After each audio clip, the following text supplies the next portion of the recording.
응. 모비딕을 읽겠습니다. So short indeed is the fact concerning the periodicalness of the sperm whales resulting to given waters, that many hunters believe that could it be closely observed and studied throughout the world,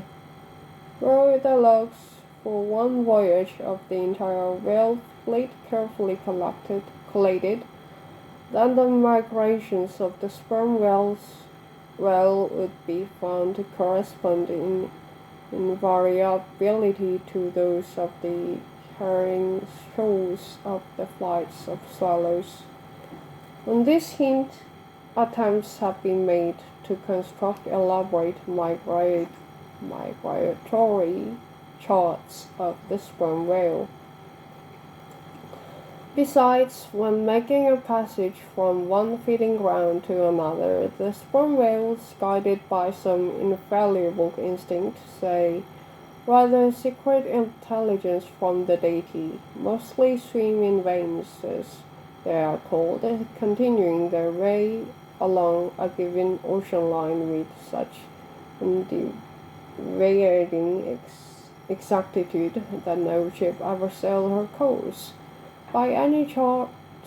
with 1/10 of such marvelous precision, though in these cases the direction taken by any one whale be straight as a surveyor's parallel, and though the line of advance be strictly confined to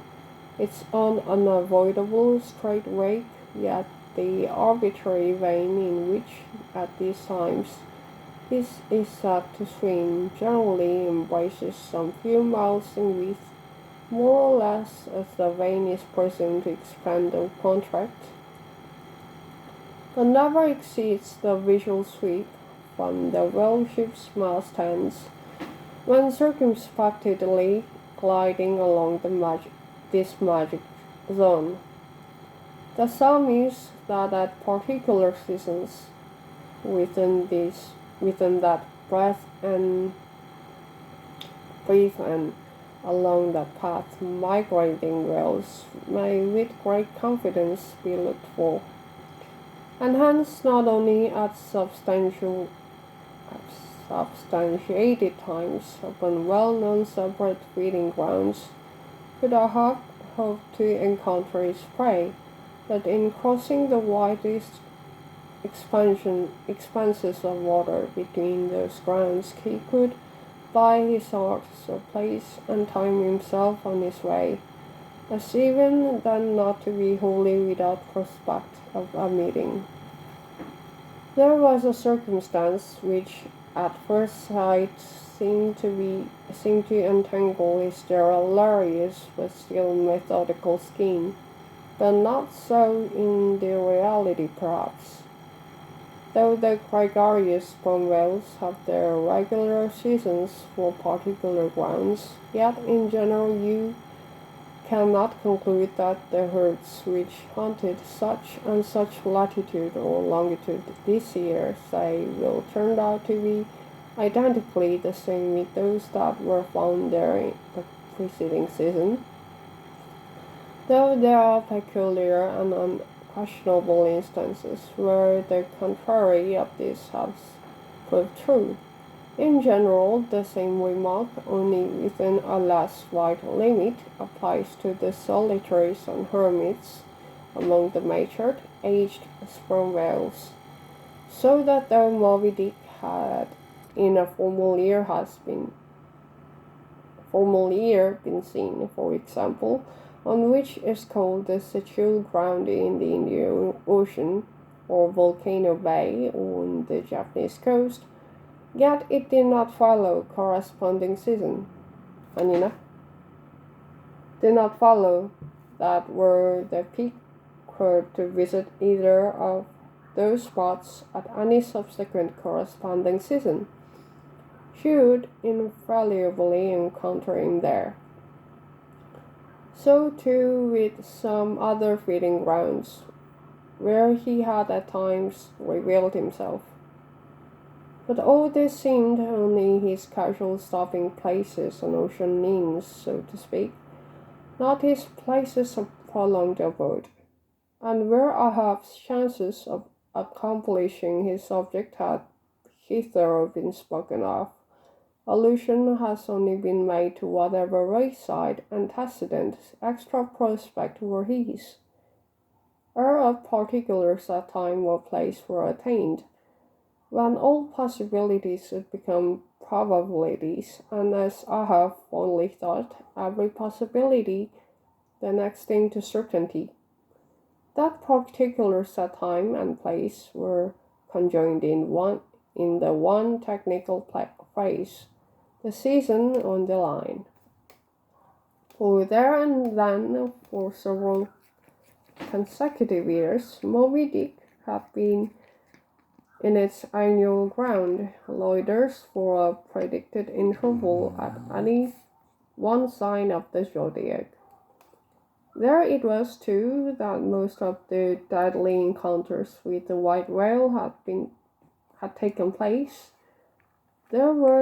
the waves were storied with his deeds. There also was the tragic spot where the monomaniac old man had found the awful motive to his vengeance. But in the cautious comprehensiveness and unloitering vigilance with which Ahab threw his floating soul into this unfaltering hunt, he would about not permit himself to rest all his hopes upon the one crowning fact above mentioned, however flattering it might be to those hopes, nor in the sleeplessness of his vow could be so tranquilize his unquiet heart as to postpone all intervening past. Now the Pequod had sailed from Nantucket at the very beginning of the season on the line. No possible endeavor could enable her commander to make the great passage southwards, double Cape Horn, and then running down 60 degrees of latitude arrive in the equatorial Pacific in time to cruise there. Therefore, he must wait for the next ensuing season. Yet the premature hour of the Pequod's sailing had perhaps been covertly selected by Ahab with a view to this very complexion of things, because an interval of 365 days and nights was before him, an interval which, instead of impatiently enduring ashore, he would spend in a miscellaneous hunt, if by chance the white whale, spending his vacation in seas far remote from his periodical feeding grounds, should turn up his wrinkled brow of the Persian Gulf, or the Bengal Bay, or China Seas, or in any other waters haunted by his race, so that monsoons, pampas, nor'westers, harmattans, tortoise, and wind but the levanter and seamoon might blow Moby Dick into the devious zigzag world circle of the Pequod circumnavigating wake. But granting all this, yet regarded discreetly and coolly, seems it not but a mad idea, this, that in the broad boundless ocean, one solitary whale, even if encountered, should be thought capable of individual recognition from his hunter, even as a white-bearded mufti in the thoroughfares of Constantinople. Yes, for the peculiar snow-white brow of Moby Dick and his snow-white hump could not but be unmistakable. And have I not tallied the whale, Ahab would mutter to himself, as after poring over his chart till long after midnight he would throw himself back in reveries.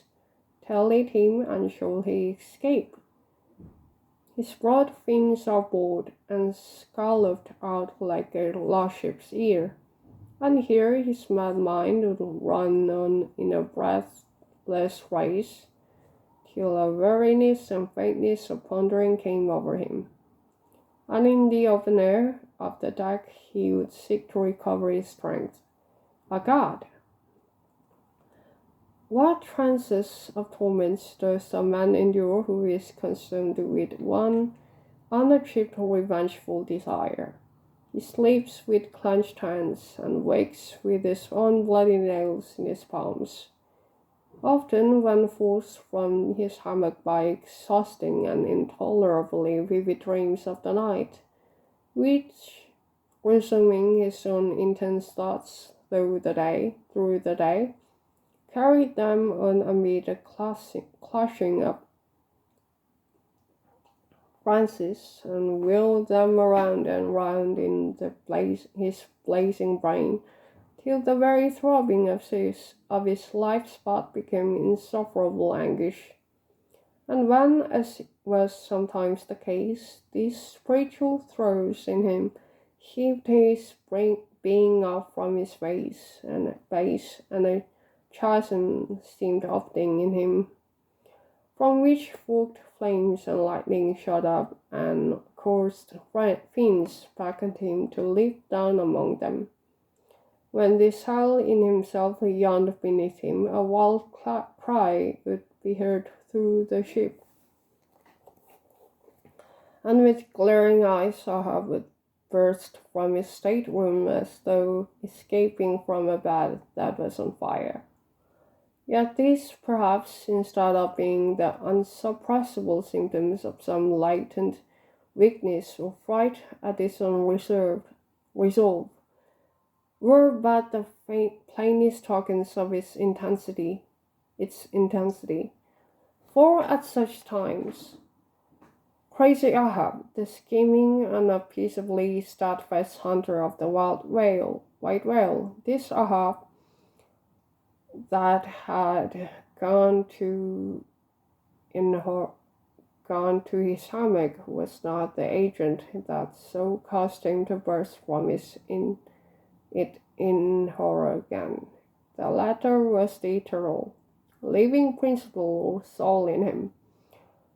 and in ship being for the first time dissociated from the characterizing mind, which at other times employed it for its outer vehicle or agent, it spontaneously sought escape from the scorching contiguity of the frantic thing, of which for the time it was no longer an integral. But as the mind does not exist unless linked with the soul, therefore it must have been that, in Ahab's case, yielding up all his thoughts and fancies to his one supreme purpose, that purpose by its own sheer inveterancy of will forced itself against gods and devils into a kind of self-assumed independent being of its own. Nay, could grimly live and burn, while the common vitality to which it was conjoined fled horror-stricken from the unbidden and unfathered birth. Therefore, the tormented spirit that glared out of his bodily eyes when what seemed Ahab rushed from his room was for the time but a vacated thing, a formless, somnambulistic being, a ray of living light to be sure, but without an object to color, and therefore of blankness in itself. God help thee, old man, thy thoughts have created a creature in thee. And he whose intense thinking thus makes him a Prometheus, a vulture feeds upon that heart forever. That vulture, the very creature he creates.